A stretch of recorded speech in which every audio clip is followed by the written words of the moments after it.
Bonjour. Les pratiques protectionnistes ont été mises à mal depuis les accords du GATT en 1947 et la volonté de réduire les droits de douane. Pourtant, nous verrons dans cette vidéo qu'elles n'ont pas disparu et qu'elles n'entrent pas forcément en contradiction avec le libre-échange, dans la mesure où elles restent temporaires. La recherche de la compétitivité prix aboutit souvent sur le phénomène de la délocalisation. Les délocalisations vont avoir deux conséquences. L'augmentation du chômage, en même temps que la disparition de pans entiers de l'économie, comme par exemple le textile. Dès le XIXe siècle, l'approche de Frédéric List va justifier l'utilisation d'un protectionnisme temporaire. Le protectionnisme peut être éducateur.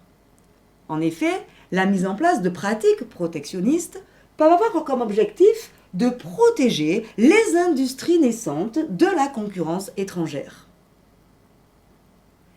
Dans la lignée de ces analyses, au début des années 80, un nouveau type de protectionnisme va être mis en place. Il s'agira d'un protectionnisme de type défensif. De nos jours, il ne s'agit plus de protéger les industries naissantes, mais au contraire de mettre en place des pratiques protectionnistes pour protéger les industries vieillissantes et leur laisser le temps, par exemple, de se restructurer.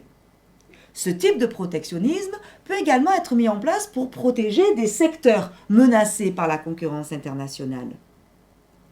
Dans les deux cas, le protectionnisme est de toute façon temporaire et surtout, il n'entre pas en contradiction avec le libre-échange. Les subventions, par exemple, qui peuvent être des subventions à la production ou à l'exportation. Une subvention à la production va permettre de soutenir certains secteurs, de manière à faire face à la concurrence internationale.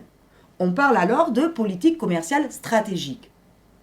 Les subventions à l'exportation, au contraire, encouragent la vente sur le marché mondial à un prix inférieur à celui pratiqué sur le territoire national. Les différentes politiques de subvention sont aujourd'hui dénoncées par l'Organisation mondiale du commerce. Elles sont souvent assimilées à des pratiques illégales.